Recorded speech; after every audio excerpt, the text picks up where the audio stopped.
नमस्कार. आजचा विषय सगळ्यासाठीचा. सगळ्या पेपर झाल्यापासून प्रत्येकाने आपलं सगळ्याला आता उत्कंठा लागलेली, हे जो उत्तर किती आणि त्याचं उत्तर किती, बरोबर का.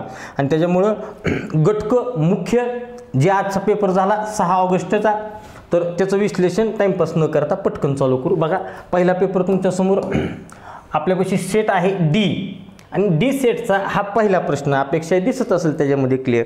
ठीक आहे. काय म्हणतोय बघा, वारुड परिसरात धर्माबाबा दानशूर म्हणून प्रसिद्ध होते आणि त्यांच्या पोटी मात्र मुरलीधर हा अत्यंत मूर्ख असा मुलगा जन्माला आला.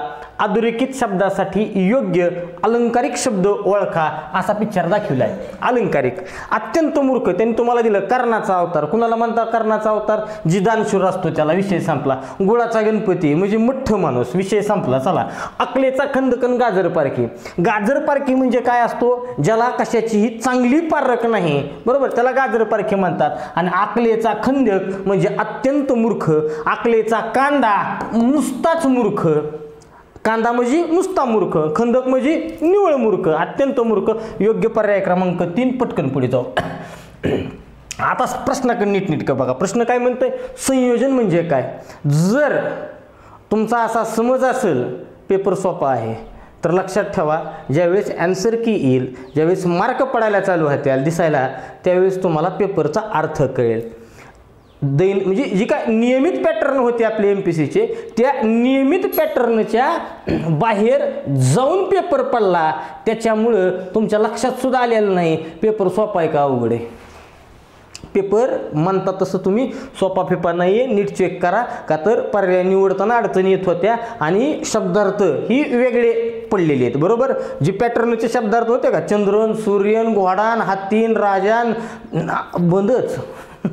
आयोगाने पिक्चरच दुसरा दाखवला, बरोबर. ह्याला काय म्हणतात माहिती आहे का? व्यवहारिक शब्दसूची. जी व्यवहारामध्ये जी भाषा तुम्ही प्रशासनात चालवत असताना वापरली जाणार आहे, त्याच्यात वारंवार जे शब्द येणार आहेत, त्या शब्दांकडे आयोग फिरलेला आहे. चेक करून बघा. संयोजन म्हणजे काय? आता इथं ABCD इथं निवडत असताना तुम्ही म्हणताल त्या कार्यक्रमाचं संयोजन मी केलंय, म्हणजे तुम्हाला काय म्हणायचं माहिती आहे का? कार्यक्रमाची सुसूत्र आखणी असं तुम्हाला वाटत आहे. तुम्ही म्हणताल सांधा फिंदा काय, मग कसं मिलाप जोड, आणि मग सगळंच बरोबर वाटलं तर सगळं बरोबरचा पर्यायच नाही, बरोबर. सगळे बरोबर वाटले तर सगळ्या बरोबरचा पर्यायच नाही. मित्रांनो, ह्याचं योग्य उत्तर होतं A आणि C आणि D. ACD म्हणजे सांधा मिलाप जोड. तुमच्या माहिती करता सांगतो, ॲज इट इज शब्द उचललाय आणि टाकलाय. कशातनं? ह्याला म्हणायचं संदर्भ साहित्य, बरोबर. जो शब्दकोश आहे, शब्दकोशामधला संयोजन ह्या शब्दाचा अर्थ काय? सांधा मिलाप जोड. याचा अर्थ तुम्ही जर नीट बघितलं तर A बरोबर, C बरोबर, D बरोबर दिसतंय. तुम्हाला वाटत असेल सर संयोजन म्हणजे कार्यक्रमाचे, मी म्हणतो ठीक आहे, तुमच्या वाटण्यावर धरला B तर B आहे. मग 4 पर्यायात काय पाहिजे होतं? सगळंच पाहिजे होतं का नाही? ABCD आहे का नाही? 1 नंबर बरोबर आहे. चला पटकन पुढे बघा. प्रत्येक वाक्यातील शब्दाची व्याकरणविषयक संपूर्ण माहिती द्यायची. म्हणजे एखादा जर सुरुवात झाला, समजा दिसला तू बद्दल जर बोलायचं, एखाद्या वाक्यात जर म्हणला ना, तू इथं कधी आलास, बरोबर ना, हे असं जर वाक्य असेल तर ह्या तूचा अख्खाच कार्यक्रम सांगावा लागतोय. काय? तू कोण आहे? शब्दाच्या जातीने तू हे नाम आहे, सॉरी सर्वनाम आहे. तुम्ही म्हणत असताल तुला येतंय का? आधी बोल. तू कोण आहे? सर्वनाम आहे. ठीक आहे. बरं, तू इथे कधी आलास हे सांगताना तुम्हाला काय म्हणायला लागतंय? कसलं सर्वनाम आहे? प्रथम पुरुषी, द्वितीय पुरुषी, तृतीय पुरुषी, द्वितीय पुरुषी. मग परत म्हणायचं एकवचनी, अनेकवचनी, एकवचनी.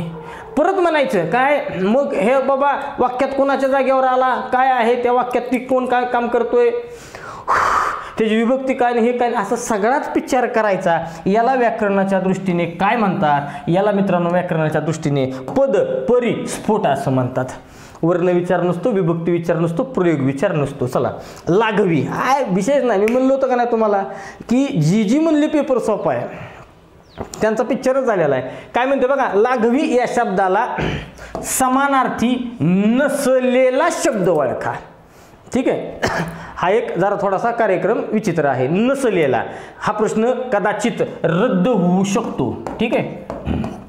कदाचित रद्द सुद्धा होऊ शकतो. का? त्याचं कारण सांगतो तुम्हाला. लाघवीचा अर्थ काय असतो माहिती आहे का? लाघवीचा कपटी माणूस, कपट, किंवा बाबा पुढी पुढी करणारा हुजऱ्या, मग हे अर्जवी हा त्याच्या समानार्थी आहे. बरं आता बघा बरं का, समजा हो का बघा इथं पुढे गेलो, लागवी कुठे गेलं, लागवी लागवी लागवी आहे का नाही, लपका लंपट. हो का लंपटचा अर्थ काय बघा नीटनेटकं, लंपट म्हणजे कोण, हो का कामुक, अतिशय आसक्त असलेला ढिला माणूस म्हणजे लंपट. बरोबर नीट बघा बरं का. आता सगळेजण प्रश्न काय आहे त्यांचा, प्रश्नाचा संदर्भ काय आहे, त्यांनी म्हणतोय समानार्थी नसलेला. मग मला सांगा लागवीचा आणि लंपटचा काही संबंध आहे का, लागवीचा प्रेमळचा काही संबंध आहे का, लागवीचा लढीवाळचा काही संबंध आहे का. बरोबर मग लयतले तुम्ही म्हणतो लागवीला अर्जवी हे योग्य झालं असतं, पण शब्द काय आहे नसलेला, ही तर समानार्थी असल्यासारखं वाटायला लागलाय. बरोबर ना, म्हणजे इथं पर्याय समर्पक नसल्या कारणानं आता लढीवाळचं दाखवतो तुम्हाला. लढीवाळ कुठे गेला लढीवाळ, हो का मित्रांनो, हो का लागवी बघा एकदा. लागवीचा अर्थ काय, मायावी कपटी आश्चर्यजनक. बरोबर ठीक आहे. अजून जर समजा लागवी तुम्हाला दिसत नसेल तर लागवी मोठी करीतो बघा एकदा. दिसला का, हां आता दिसायला लागला. ठीक आहे. तर काय म्हणतोय लागवीचा अर्थ मायावी कपटी आश्चर्यजनक चापल्य माया नट बहुरूपी मांत्रिक. ठीक आहे. लढीवाळ कुठे गेला, लढीवाळ अय बोधले सर. हां लढीवाळ म्हणजे काय, लढीवाळ म्हणजे जो हे करतोय लाडात येतोय अमकं तमकं. बरोबर का नाही, म्हणजे जर आम्ही नीटनीटकं बघितलं तर तुमच्या लक्षात येऊन जाईल की कुठे गेला, हां लढीवाळ बी येणार नाही नसलेला. बरोबर प्रेमळचा आणि लागवीचा काय संबंध आहे, बरोबर का नाही. मग काय म्हणतंय प्रेमळ बी येणार नाही, नीट बघितलं तर लंपट बी येणार नाही. अर्जवीचा अर्थ काय असतो, अर्जवी म्हणजे हुजरेखोर, म्हणजे नुसतं हाजी हाजी करतो का त्याला काय म्हणतात अर्जवी म्हणतात. मग जर तुम्ही बाकीचे पर्याय नीटनेटके बघितले तर प्रश्नाचा रोख लागवी या शब्दाचा समानार्थी नसलेला ओळखा. बाकीचे 3 सुद्धा समानार्थी नाही आहेत. बरोबर ना, बाकीचे 3 सुद्धा समानार्थी नाही आहेत आणि म्हणून हा प्रश्न कदाचित रद्द होऊ शकतो. चला पटकन पुढे.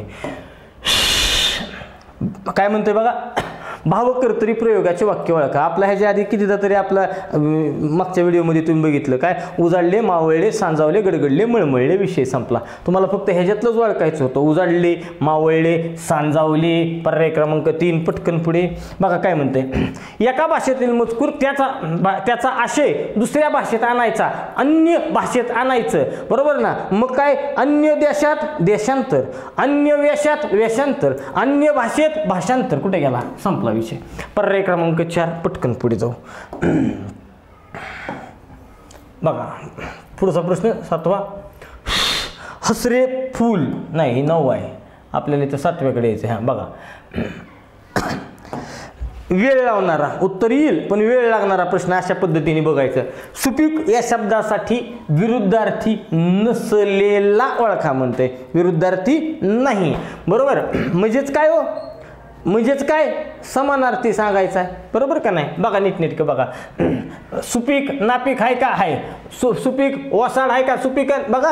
सुपीकचे विरुद्धार्थी नापीक, सुपीकचे विरुद्धार्थी ओसाड. बरोबर ना, सुपीकचे विरुद्धार्थी वैरान म्हणजे सुद्धा ओसाडच आहे. योग्य उत्तर सुबत्ता हे येणार मित्रांनो. बोलले सर, योग्य उत्तर काय असणार आहे, सुबत्ता हे याचं योग्य उत्तर असणार आहे. कार्यक्रम कळला, सुबत्ता म्हणजेच सुपीक आहे. बरोबर का नाही.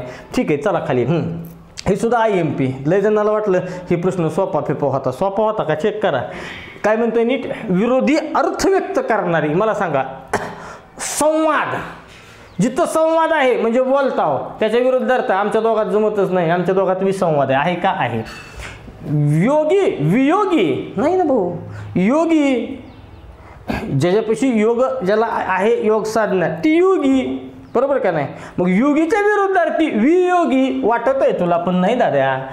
विश्वास श्वास नाही दादा. नाश विनाश. नीट बघा काय म्हणतंय, नाश आणि विनाश काय आहे का, नाश आणि विनाश एकच आहे, फक्त ये एवढं उत्तर आहे मित्रांनो. बरं का, आपली पोरं ह्याला फसले ती नीट चेक करा. END पर्याय लिहिलाय पोरांनी. बरं का, फक्त ये योग्य उत्तर आहे. ठीक आहे, चला पटकन पुढे बघा काय म्हणते ते. हसरे फुल या उदाहरणातील हसरे हे टिंबटिंब आहे. काही नाही, विशेषण आहे. आणि कसलं विशेषण आहे ते? मूळ धातू हस, हस या धातूपासून तयार झाला म्हणून धातू साधित. संपला, पटकन पुढे. काय म्हणते बघा, अधिपती, अपमान, निरोगी या शब्दांचा प्रकार कोणता? कोणता प्रकार आहे बघा की. नीटकिंड शब्द काय? फक्त रोगी, त्याच्या अलीकड लागला, बरोबर. ह्या शब्द मुळे रोगी मूळ शब्दाच्या जर पलीकडे लागला असता, म्हणजे जर इकडं लागला असता तर तो प्रत्यय झाला असता. लागला इकडं म्हणून तो उपसर्ग, बरोबर का नाही. आणि मग उत्तर सापडलं, उपसर्ग घटित, विषय संपला. पुढचा काय शॉर्टच नसतो, बरोबर. खाली आलो. हां बघा पुढचा प्रश्न काय म्हणतंय, जेव्हा वाक्यातील क्रियापद कर्माच्या लिंग वचनानुसार अनुसरून असते तेव्हा त्या प्रयोगास काय म्हणतात? काहीच विषय नाही, तुम्हाला पाठ पाहिजे काय की जर मित्रांनो हे क्रियापद असेल, ह्या क्रियापदाचा करार तिघा जणांसंगच होतो. एक होतो कर्त्या संघ, एक होतो कर्मासंघ आणि एक स्वतः संघ, म्हणजे कोणासंगच होत नाही. जर काय करार कशा संदर्भातला असतो की ह्याचं रूप, याचं रूप म्हणजे काय? क्रियापदाचे लिंग, क्रियापदाचे वचन, क्रियापदाचा पुरुष.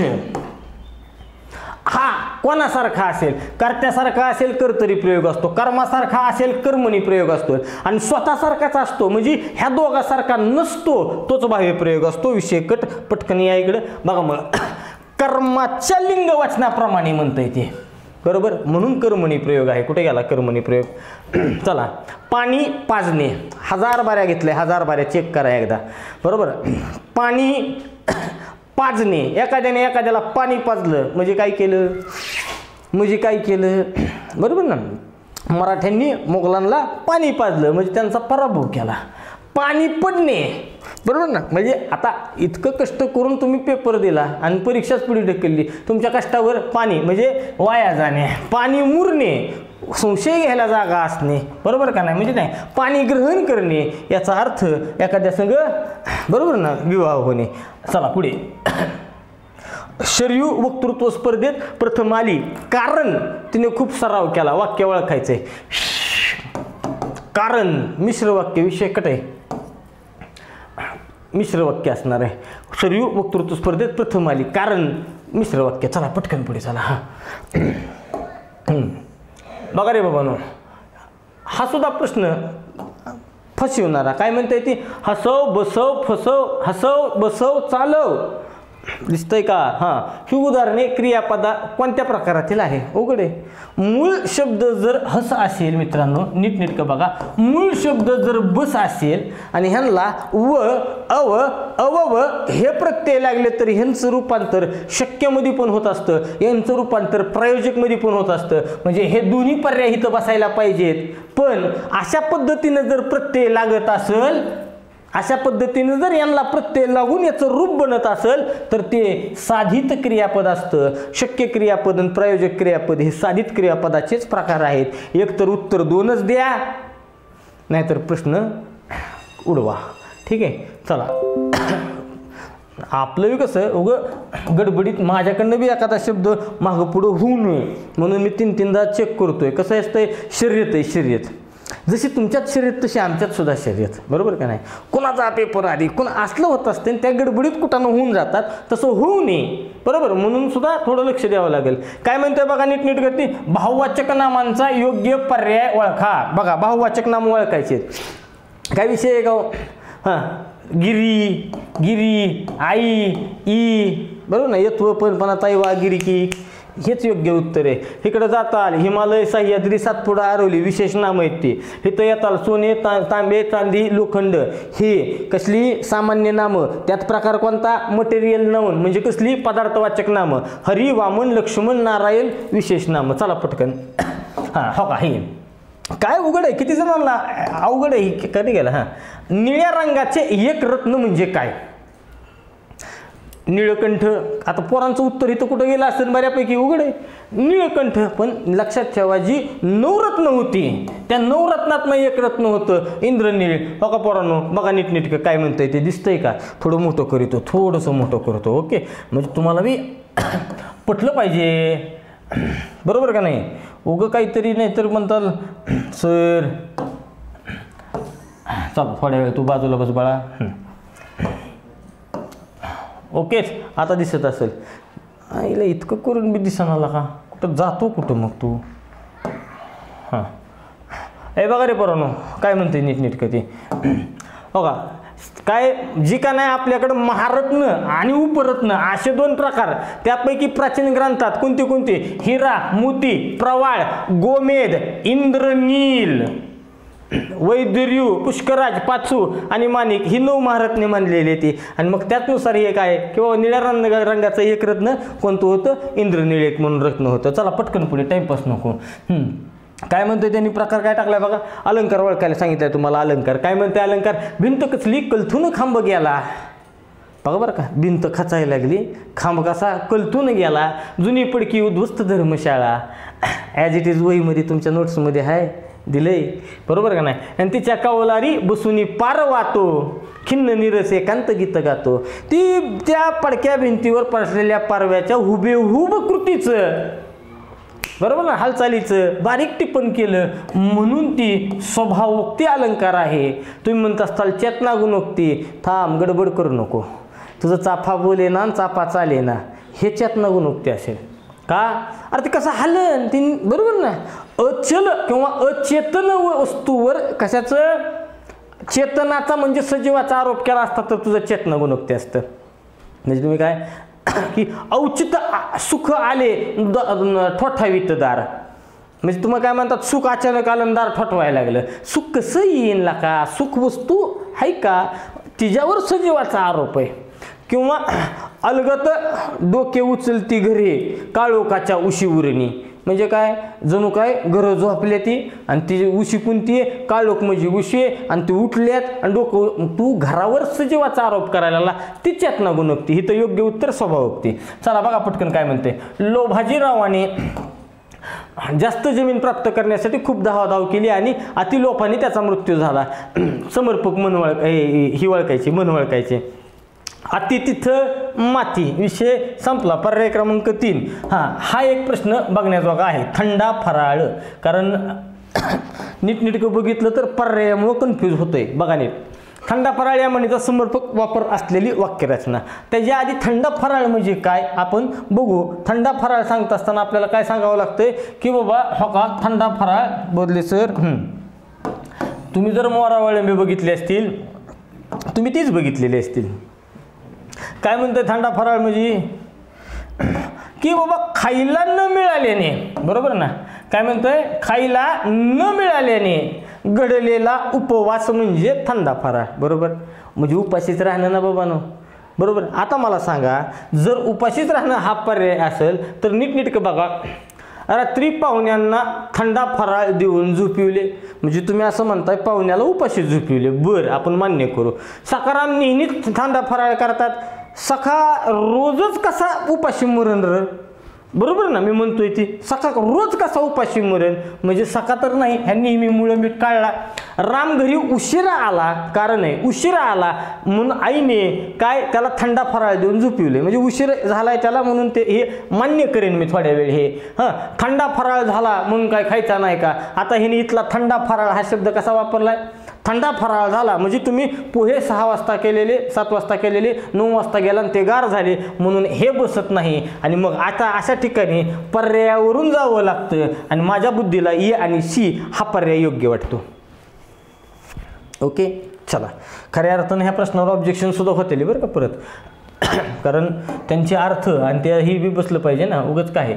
बघा पुन्हा एकदा आलं भावकर्तृक क्रियापद नसणारे वाक्य. मग काय म्हणलं भावकर्तरी. आता काय म्हणते भावकर्तृक. आपलं ठरलंय काय, उजाडले, मावळले, सांजावले, गडगडले, मळमळले. सांजावले आहे का आहे, मळमळले आहे का आहे. बघा काय म्हणतोय, तुम्ही म्हणता 6 वाजले होते. अरे पण ते इथे ना उजाडले आहे ना, म्हणजे हे पण आहे. मुलांनी खोटे बोलू नये. विषय संपला. पर्याय क्रमांक 4 योग्य उत्तर असणार आहे. का तर त्यांनी काय विचारलेले, नसणार ओळखा म्हणते. खाली आलो बघा. इतपत, मुद्दाम, झणझण ही शब्दरूपे अव्ययाची कोणती रूपे दर्शवतात. नीट बघा. कालवाचक म्हणता येईल का. कालवाचक मध्ये कसं असतं, काल, आता, उद्या, म्हणजे हे नाही. स्थल म्हणण्यासाठी कुठं पाहिजे, आत बाहेर पुढे मागे हे नाही. संख्या म्हणण्यासाठी बरोबर ना, संख्या सांगावी लागेल ना, पण नाही. हां मग इतपत मुद्दामवरनं तरी तुम्हाला कळायला पाहिजे होतं, तो मुद्दाम असा वागतो म्हणजे वागण्याची पद्धत हे रीतिवाचक क्रियाविशेषण असेल. चला पटकन पुढे. बघा कुठे कुठे, दूर दूर, पुढे पुढे, हळूहळू. नीट जर शब्दाकडे बघितलं, अभ्यास तर आहेत उघडे. एका शब्दाची पुनरावृत्ती आहे बरोबर. एक शब्द डबल झाला म्हणून अभ्यासतो. बरं आहे असा डबल झाला का, फरक झालाय, हाय असा डबल झालाय म्हणजे हा अंश कसला पूर्ण अभ्यासता आहे. पर्याय क्रमांक 2 योग्य उत्तर. बघा पटकन पुढे बघा. ही भूक लागली इतरांच्या आधी जेवला, ह्याचं काय करायचंय, केवळ वाक्यात रूपांतर करायचंय. केवळ वाक्यात रूपांतर करायचं म्हणजे काय करायचंय, एकच क्रियापद ठेवायचंय. किती क्रियापद किती आहेत, 2 आहेत. लागली जेवला बरोबर. मग तुम्हाला केवळ वाक्य करताना काय करावं लागतं, त्याच्यात शब्दविगी अव्यय टाकावं लागतं किंवा त्याचं धातू साधित करावं लागतं किंवा त्याचं क्रियाविशेषण असं. ठीक आहे. मग काय, लागली होती म्हणून विषय कट, लागल्यामुळे योग्य, भूक लागली म्हणून इतरांच्या आधी जेवला म्हणजे काय झालं, मगाशी सारखंच झालं ना, त्याच्यामुळे ही पण नाही. राजू इतरांच्या आधी जेवला कारण, पुन्हा सांगतो 2 क्रियापद यायला लागलेत, नाही फक्त बी हा पर्याय योग्य आहे. पर्याय क्रमांक 2. काय विचारतोय, बहुव्रीही समासाचं उदाहरण ओळखा. आपण इकडून गेलो, राजवाडा रक्तचंदन तत्पुरुष समासात जातील, राजाचा वाडा बरोबर का नाही. राम लक्ष्मण पाप पुण्य द्वंद्वमध्ये जातील, राम आणि लक्ष्मण पाप बरोबर ना किंवा पुण्य. चला इकडे आलो, यथाशक्ती यथा उपसर्गामुळे कळलं हा अव्ययभाव समास आहे. योग्य पर्याय आहे पर्याय क्रमांक 1. चक्रपाणी म्हणजे विष्णू, चक्र पण नाही पाणी पण नाही बरोबर. चला काय म्हणतोय 25. बघा हे आज रात्री शेवटचा खेळ होईल, ही सुद्धा प्रश्न दिसायला बारीक होता तुम्हाला म्हणजे वाटला सोपा, कन्फ्यूज करणार होता. ते काय म्हणतंय, दितान त्यांनी दिलं हे विधान दिलं, शेवटचा खेळ होईल बरोबर. आणि काय म्हणतंय, प्रश्नार्थी कसे होईल, त्याचं तुम्हाला प्रश्नार्थी रूप करायचंय बरोबर. बघा आज रात्री शेवटचा खेळ होईल हे विधानार्थी असणारं वाक्य होकारार्थी आहे बरोबर. याचा अर्थ प्रश्न नकारार्थी ठेवावा लागतो. मग प्रश्न असाच राहणार, आज रात्री शेवटचा खेळ का होणार नाही, आज रात्री शेवटचा खेळ का होणार नाही. मग सांगावं लागेल होईल, खेळ होईल बरोबर, फक्त ये बरोबर. बघा रे पोरांनो, आज रात्री शेवटचा खेळ नाही का, नाही का, नाही. प्रश्न दिसतोय तुम्हाला, पण काय म्हणतोय, विधान होकारार्थी आहे का नाही, विधान होकारार्थी आहे का नाही. प्रश्न तुम्हाला नकारार्थी ठेवून चालणार नाही. ठीक आहे. म्हणजे थोडक्यात कसं असतं मित्रांनो, हो का आम्हाला कळत नाही का, प्रश्न नकारार्थी. हे जो विधानार्थी कसं असतंय, आम्हाला सगळं कळतं बरं. बघा आता प्रश्न, माझे कोडे कुणी सोडविल का, प्रश्नार्थी आहे पण कसं आहे, होकारार्थी प्रश्न आहे. विधान नकारार्थी होत असतं, कसं, कुणीही सोडविणार नाही. त्या पद्धतीतही बघा, आज रात्री शेवटचा खेळ होईल का, खेळ ऑलरेडी तुम्हाला ही म्हणतंय आज रात्री शेवटचा खेळ होईल. ठीक आहे. आणि ते काय म्हणतंय, बरं समजा मी म्हणतो फक्त बी बी घेतलं तर फक्त बी पर्यायात आहे का, नाही. ए बी पर्यायात आहे का, नाही बरोबर. म्हणजे बी बरोबर सी काय म्हणतंय, आज रात्री शेवटचा खेळ होईलच असे नाही. आपल्याला त्यांनी का नाही, हां आपल्याला त्यांनी प्रश्नच काय केला माहिती आहे का मित्रांनो, त्यांनी प्रश्नच आपल्याला विचारताना थोडा आपलाच गोंधळ झाला आहे. आपण काय केलं, प्रश्न विचारताना त्यांनी आपल्याला सांगितलेलं आहे काय, की नकारार्थी भविष्यकाळ करा म्हणतंय. आपण काय करायला लागलो, नकारार्थी भविष्यकाळ बरोबर ना. शेवटचा खेळ होणार नाही, होणार नाही ही बी आहे, भविष्यकाळ आहे पण नकार बी आहे. चला होईल का, प्रश्नार्थी कसे होईल, प्रश्नार्थीमध्ये नकारार्थी म्हणतोय का नाही. मग होईलच असे नाही असं जर घेतलं, आज रात्री शेवटचा खेळ नाही का, हे तर 100% नाही. होईल असे नाही म्हणजे काय बाबा, हे होईल असे नाही म्हणजे सी जर घेतला फक्त सी बरोबर, होईलच असे नाही, नाही. आज रात्री शेवटचा खेळ होईल का, प्रश्नचिन्ह तर आहे, होईलच असे नाही म्हणजे ही बी नाही, सी बी नाही, सी बी नाही तिथं. चला म्हणजे ही बी गेला, पर्याय ही बी गेला. फक्त ए बरोबर म्हणलं, ए डी बरोबर नाही येणार रे, आपलं बरोबर आहे रे, आपलं बरोबर आहे, फक्त एच बरोबर येत आहे. मीच थोडा कन्फ्यूज झालो बसल्या बसल्या. मी म्हणलं कंसात नकारार्थी भविष्य दिसला अचानक. मी म्हणलं नेमका प्रश्न नकारार्थी करा म्हणतोय का प्रश्नार्थी करा म्हणतोय. योग्य आहे, आपण नकारार्थी भविष्य म्हणजे त्यांनी पहिल्यांदा सांगितलं प्रश्नार्थी करा, आणि ते प्रश्नार्थी कसं पाहिजे, नकारार्थी व्हावं, आणि तो काळ भविष्यकाळ असावा. आपण योग्य आहेत. घाबरलो होतो मी सुद्धा. मी म्हणलं आता गोंधळ होतोय का काय काहीतरी. ठीक आहे, फक्त सी काय म्हणतंय, फक्त सी शेवटचा खेळ होईलच असे नाही. अजून बी हे करू, एकदा खात्री करून घेऊ, गोंधळ नको. आज रात्री शेवटचा खेळ होईलच असे नाही. प्रश्नार्थी होईलच असे नाही, ही प्रश्नच नाही ना, होईलच असे नाही, त्याच्यामुळं गोंधळ होत होता. पण योग्य तर आपण आपलं उत्तर योग्य आहे. चला या पटकन पुढे. पत्रलेखन ही एक वैशिष्ट्य बघा ह्या वेळेस. यापूर्वी एकदा निबंधावर पडला होता प्रश्न, काय की निबंधाचं बाबा खालीलपैकी हा निबंध आमका आमका कशात जाईल.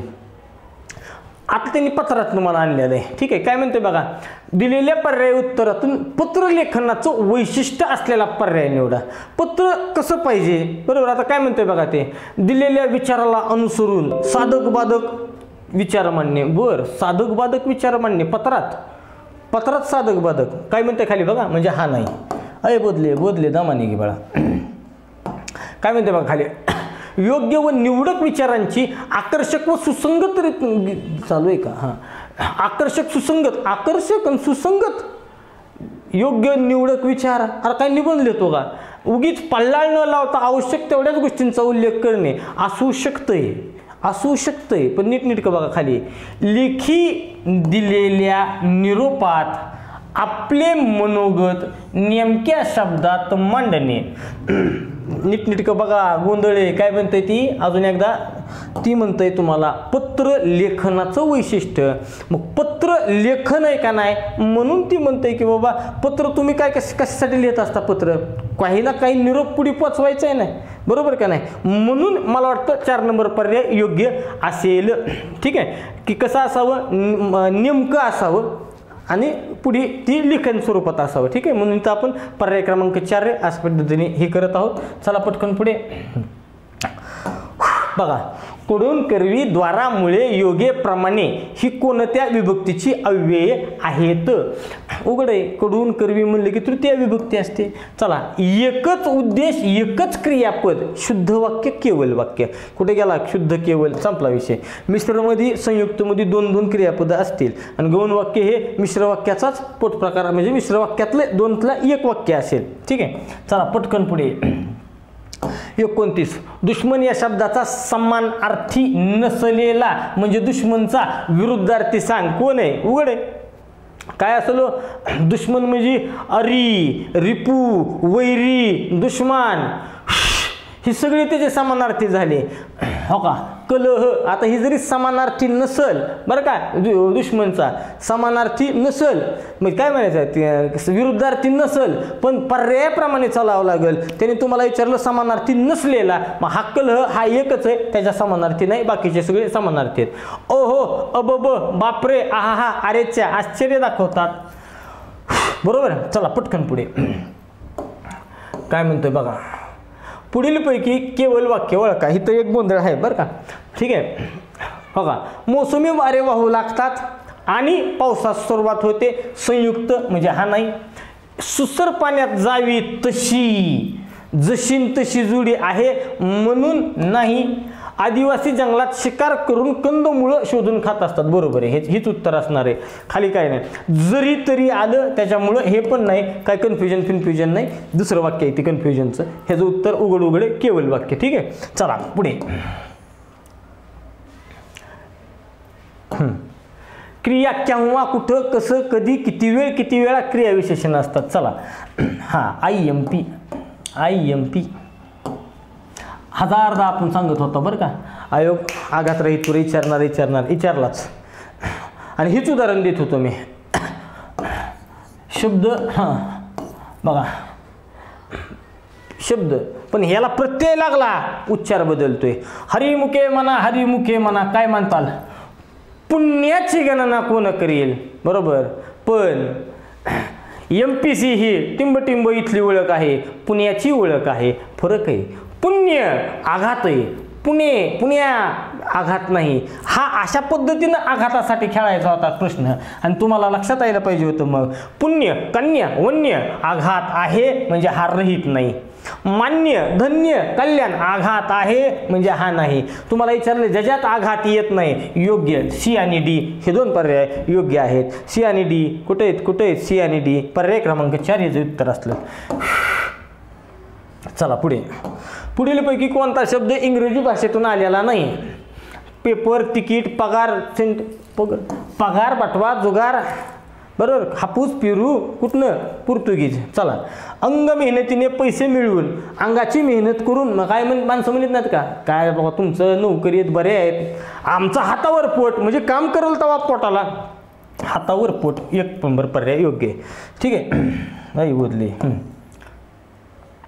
बघा.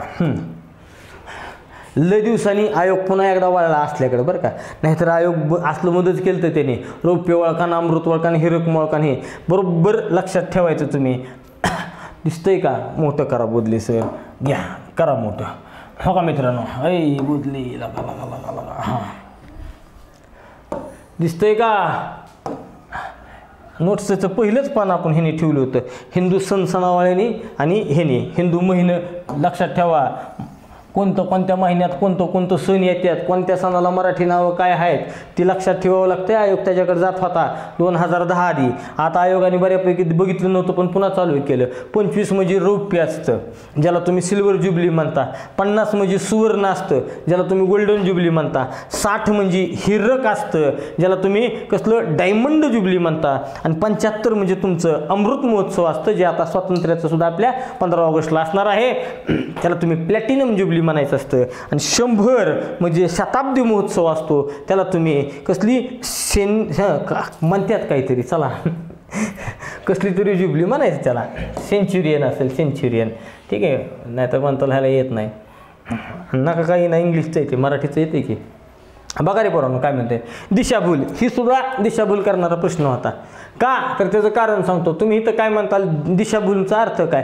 त्यांनी माझी दिशाभूल केली म्हणजे त्यांनी काय केलं मला खोटं बोलला असं आपण व्यवहारात वापरतो बरोबर. नीटनीटकं जर बघितलं का तर इथं संदर्भ लवकर लागत नाही. मग दिशाभूलचा खरा अर्थ असतो एक खरी दिशा चुकणे म्हणजे ये बरोबर आहे. ये बरोबर आहे. आता तुम्ही म्हणताल सर सर्व पर्याय बरोबर आहेत. नाही दादा सर्व पर्याय बरोबर आहे म्हणायचं मला सांगा. भुरळ पडणे नीट बघा भुरळ पडणे म्हणजे एखाद्याची भुरळ पडली म्हणजे तो अट्रॅक्ट झाला बरोबर. म्हणजे इथं बी घेता येणार नाही. सी घेता येईल का दिशाभूल होणे म्हणजे भ्रम होणे बरोबर होतो येतो. विचारांचा गोंधळ म्हणता येत नाही. योग्य उत्तर मी ए आणि सी देईल. मी संदर्भ देईल त्यासाठी की बाबा इकडं बघा. समजा जर आपण शब्दकोश घेतला तर बघा शब्दकोशाप्रमाणे आपल्याला दिशाभूल ह्या शब्दाचा अर्थ शब्दकोशात असा दाखवलेला आहे. दिशा न ओळखता येणे कोणीकडे जावे याविषयी भ्रमात पडणे संपला विषय. हे 2 अर्थ शब्दकोशात दिलेले असल्या कारणानं हो का इथं ए आणि सी योग्य. भुरळ पडणे हे अट्रॅक्शन होणे ना त्याच्यामुळे ती मला काही योग्य वाटत नाही. आता विचारांचा गोंधळ होणे असं जर म्हणलं तर समजा आपण म्हणतो काय की बाबा कुठे गेले हां कोणीकडे जावे याविषयी भ्रम आहे. विचारांचा गोंधळ मांडलेला नाही त्याने बरोबर. त्याच्यामुळे इथं आपण ए आणि सीच देऊ जास्त काय देणार नाही. चला या बघा इथं सुद्धा फसले ती पोरं. त्यांनी प्रश्न विचारला न्यूनत्व बोधक उभयान्वये यावे. आपण पाठ केलं पण परंतु परिबाकी. पण परंतु आहे का आहे अथवा अगर आहे का नाही. इथं गेली बाकी पण बाकी बरोबर तरी दिलाय परी नाही म्हणजे हा सुद्धा नव्हता डी बरोबर का नाही. मग काय पाहिजे होतं फक्त बी की आणि तर असूच शकत नाही. फक्त ब एवढंच उत्तर पाहिजे होतं. पण आता पोरा बी आणि डी अशा पद्धतीनं दिलं असेल. उत्तर कुठे गेलं बी आणि डी. काही जणांनी हे उत्तर लिहिलं असेल पण नीटनेटकं बघा पण परंतु परी बाकी. आता इथं तरी हा न्यूनत्वाप्रमाणे चलतो का हा मोठा प्रश्न आहे बरोबर ना. तरी हा न्यूनत्वाप्रमाणे चलतो का चलत नाही. आणि जर चालला तर ठीक आहे. याचं ज्यांनी काही 100% 2 दिले असेल उत्तर तुम्ही पण हा प्रश्न रद्द व्हायला काही हरकत नसावा. कारण तरी हा न्यूनत्वाप्रमाणे न्यूनत्वाचा अर्थ काय असतो एकात उचलायचं आणि दुसऱ्यात आपटायचं बरोबर. काय पोरगं लय हुशार आहे सर पण पास नाही का नाही. पोरगं लय हुशार आहे सर, अभ्यास करीत नाही, बरोबर. अशा पद्धतीने ते वापरलं जातं. तिथं एकतर प्रिंट मिस्टेक असावी, अगर त्यांनी जर तरी हा नियमितप्रमाणे कुठं वापरायचा प्रयत्न केला असेल तर काय माहिती मग त्याचं उत्तर काय देतात. पण कन्फर्म प्रश्न रद्द व्हावा. काय फक्त बी हे जो योग्य उत्तर आहे, फक्त बी. पण परंतु विषय का तर त्यांनी काय विचारलंय आता त्यांनी विचारलंय तुला न्यूनत्व बोधक. ठीक आहे, चला पुढे. हा सुद्धा प्रश्न बघा. आपण म्हणत होतो तुम्ही काय की बाबा प्रश्न सर सोपा सोपा सोपा नाही बाबा, सोपा पेपर काय नव्हता पेपर, उगं ती म्हणायला आहे पेपर सोपा. ॲक्च्युली प्रश्नपत्रिकेचा हे म्हणजे कार्यक्रम लई चित्र होता. हा शब्दार्थ फिब्दार्थ सगळे जरा थोडे हे झालेले होते. कंटेंट सोपा, व्याकरण नॉर्मल होतं. कायमचे लक्षात राहणार आहे. कसं कायम लक्षात राहावं. कायम तुम्ही लिहिलं चिरंतन. चिरंतन, चिरंतन ह्याचा शब्दार्थातला अर्थ काय दिलाय माहिती आहे का? कुठे गेलं रे चिरंतन? हो का, चिरंतन. चिरंतन काय म्हणतंय ते, जी गोष्ट, कुठे गेलं चिरंतन? हो का, जी गोष्ट जुनी आहे, प्राचीन आहे, असा त्यांनी ह्याच्यामध्ये अर्थ दिलेला आहे. काय म्हणतंय चिरंतनचा अर्थ? जी गोष्ट जुनी आहे, जी गोष्ट प्राचीन आहे तिला चिरंतन म्हणायचं, बरोबर. पण बरं का, इथं जर म्हणलं मग त्या पद्धतीनं आपण इथं जर गेलो काय की त्या पद्धतीनं ये बरोबर आहे असं जर मान्य केलं, ये बरोबर आहे का, तर आपल्याकडे काय मी ही गोष्ट चिरंतन लक्षात ठेवीन असं तुम्ही म्हणता बोलत बोलत, बरोबर. पण त्याचा शब्द संग्रहातला अर्थ चिरंतन म्हणजे जुनी, प्राचीन असा आहे. मग इथं फक्त सी हे तरी उत्तर द्यावं आयोगाने, किंवा ई आणि का तर अविस्मरणीय. हो का, कायम आठवणीत असं नसतंय, तात्पुरता स्मृतीत असला शॉट नसतोय, बरोबर. म्हणजे बी आणि डी हे तर नाहीच, मग राहिले कोण? ई आणि सी. मग इथं एकतर आयोगाने पर्याय क्रमांक 1 हे उत्तर द्यावं, नाहीतर पर्याय क्रमांक 3 फक्त सी हे उत्तर द्यावं. कारण चिरंतन तुम्ही एखादी गोष्ट चिरंतन म्हणजे लांब पुस्तक असं आपण बोलताना म्हणतो, बरोबर का नाही व्यवहारात, तुमचा आमचा समज. पण शब्दकोशात त्याचा अर्थ काय आहे? जुना किंवा प्राचीन. जुना किंवा प्राचीन असा शब्दकोशातला त्याचा अर्थ आहे. ठीक आहे, आणि म्हणून याचं उत्तर आता सांगितल्याप्रमाणे आपण तसं राहील. बघू द्या प्रश्न आधी. हां बरोबर आहे, चला खाली येऊ द्या. काय म्हणतंय? ऱ्हस्व दीर्घच्या नियमानुसार पुढीलपैकी कोणता शब्द योग्य राहील? काही नाही, ऱ्हस्व दीर्घच्या नियमाप्रमाणे जर म्हणलं तर काय म्हणावं लागेल? ए आणि बी हेच योग्य उत्तर राहील. कधी तुम्ही असं लिहिलं का मी नाही, तुम्ही असंच म्हणणार ना मी शाळेत जाणार नाही, बरोबर. का तर इकारांत उकारांत शब्द मराठीत कसे असतात? दीर्घ असतात. मी आणि तू योग्य उत्तर आहे, बरोबर. तरी तुम्हाला फसवण्यासाठी त्यांनी दिलं असेल सी आणि बी, बी आणि सी दिले का? बी आणि सी आहे का कुठं? नाही, म्हणजे तुम्हाला त्यांनी नॉर्मल प्रश्न केलेला आहे, त्याच्यामुळे टेन्शन घ्यायचं कारण नाही. ठीक आहे, चला पटकन पुढे चला. कुठे हां बघा काय म्हणतं बघा. जेव्हा क्रियापदाचे रूप तृतीय पुरुषी नपुंसकलिंगी एकवचनी असते, काय म्हणते? क्रियापद कसं पाहिजे? तृतीय पुरुषी असतं, नपुंसकलिंगी असतं आणि एकवचनी असतं. लक्षण बाह्य प्रयोगाचं मित्र आहे, बरोबर का नाही? योग्य उत्तर बाह्य प्रयोग आहे. आणि वाक्यात उघड दिले, त्या कर्त्याचं बी नसतं आणि कर्माचं बी नसतं. कर्त्याप्रमाणे नाही, कर्माप्रमाणे नाही, म्हणून बाह्य प्रयोग. चला पटकन पुढे. काय म्हणतंय? संयुक्त वाक्याचं उदाहरण ओळखा. आम्हाला नेण्यासाठी जहाज, ही एक गोंधळाचा प्रश्न वाटतो बरं का. संयुक्त काय प्रश्न विचारलाय? संयुक्त विचारलाय त्याने. संयुक्त वाक्य कसं पाहिजे? त्याला संयुक्त पाहिजे. आम्हाला नेण्यासाठी जहाज आले म्हणून आम्ही बचावलं, परिणाम आहे. म्हणजे हे संयुक्त वाक्य आहे का? आहे. पहिली घटना त्याचा परिणाम, आले जहाज आले घटना आणि त्याचा परिणाम कशात आहे? आम्ही बचावला, बरोबर का नाही? आरती सुरू झाल्यावर घंटानाद सुरू झाला, केवळ वाक्य झाल्यावर, बरोबर. चला खाली आलो. जेव्हा आरती सुरू झाली, जेव्हा तेव्हा आहे म्हणून मिश्र वाक्य, विषय संपला. आमचे शरीर सदृढ व्हावे उद्देश आहे, म्हणजे हतला म्हणून उद्देश आहे. म्हणजे काही नाही, कन्फ्यूज काही नाही, सिंपल सिंगल लाईनीचं उत्तर होतं. मला वाटलं खरंच कन्फ्यूज असेल काय. चला या. खिडकीत कितीक लाडूत खिडकी आत. कसं खिडकी अधिक आत. पण नीट बघितलं तर ई राहिलाय, आ गेलाय, पहिला राहिलाय ही आहे पूर्वरूप संधी, बरोबर ना. दुसरा गेला बघा, नदीत, नदी आत पहिला राहिला म्हणून पूर्वरूप.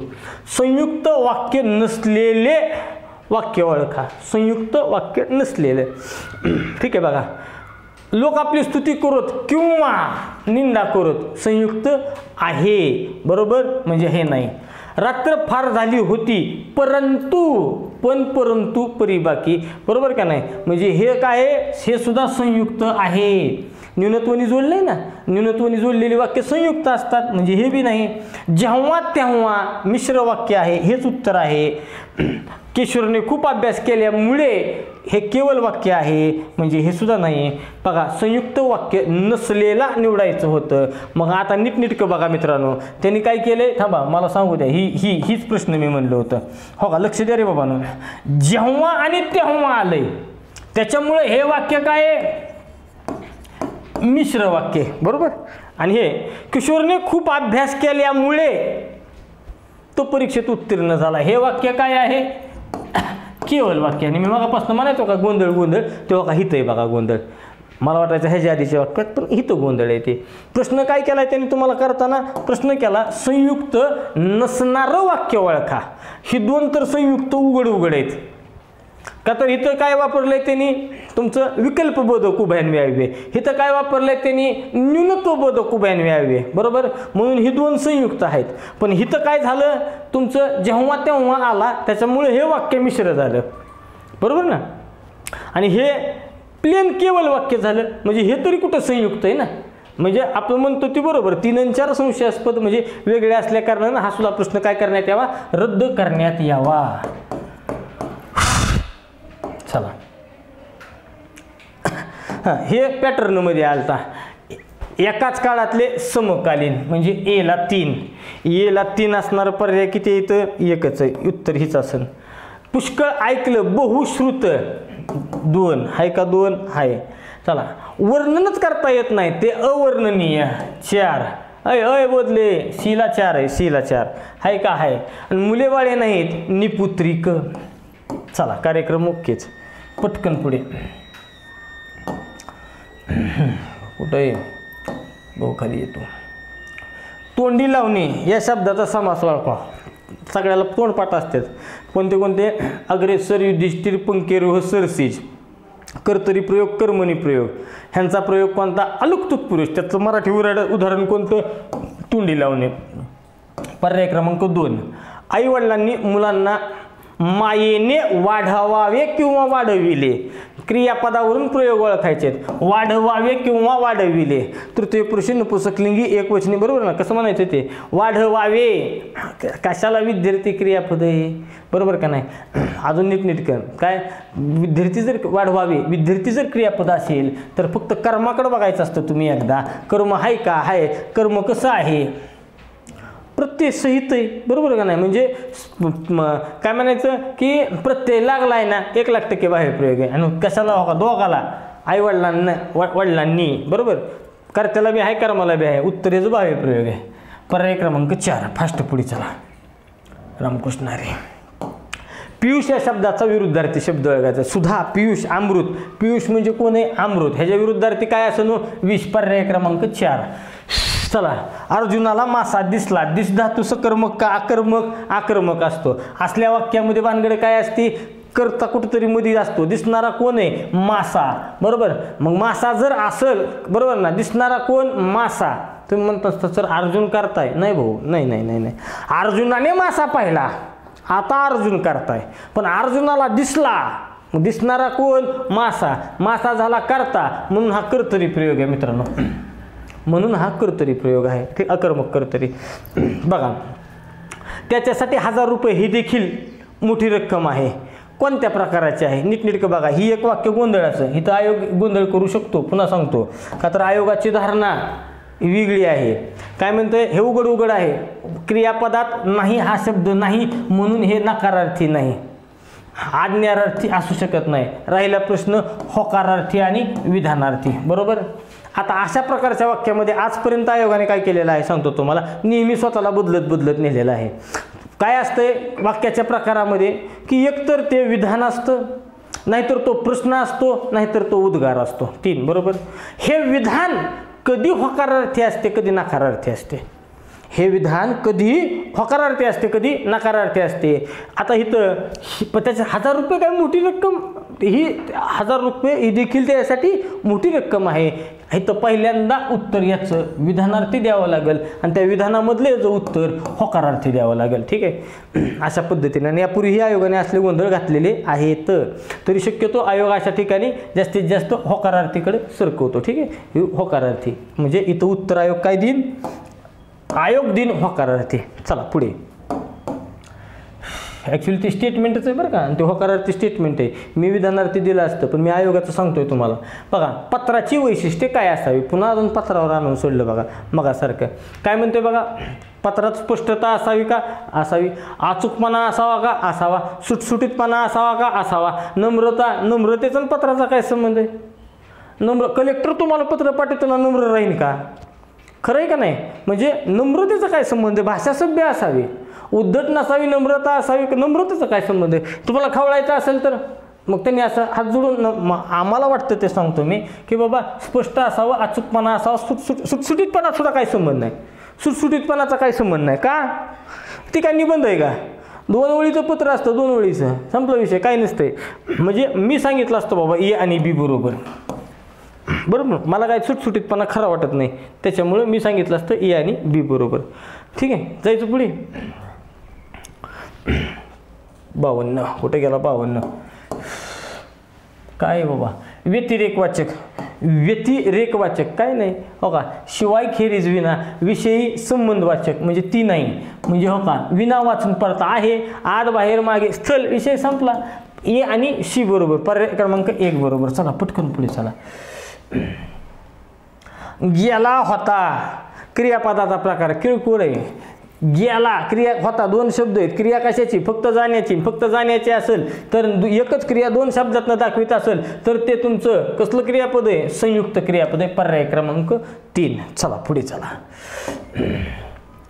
विचार करणे सोपे नाही आणि डोके दुखू लागणे हे त्याचीच लक्षण आहे. याचं स्पष्टीकरणासाठी वाक्य, ए बाबा हे बघ, आता पेपर ज्याला अवघड गेला ती काय डोकं दुखायला लागलं, डोकं का तर विचारच करता येत नाही. बरोबर, डोकं उठलंय, डोकं उठणं, डोकं भडकणं, भडकतं, डोकं खाजवतं. END आहे का कुठं, END नाही आहे केला का END सोया. डोके उठणे, डोके भडकणे, डोके दुःख लागणे आणि डोकं खाजवणे सुद्धा होईल का. मग डोकं खाजवणं म्हणजे विचार करणे, बरोबर का नाही. डोके उठणे, डोकं भडकणं नसेल येत पोरांनो. इथं ये आणि कुठे गेलं तर मी बी कसा म्हणलो, मग ENDच बरोबर आहे रे. END बरोबर आहे. डोकं खाजवणे म्हणजे विचार करणे, बरोबर. आणि डोके दुखू लागणे म्हणजे डोकं उठणं, डोकं उठलं असं. END इथं योग्य राहील. ठीक आहे, डोके वर काढणे तर होत नाही बघा.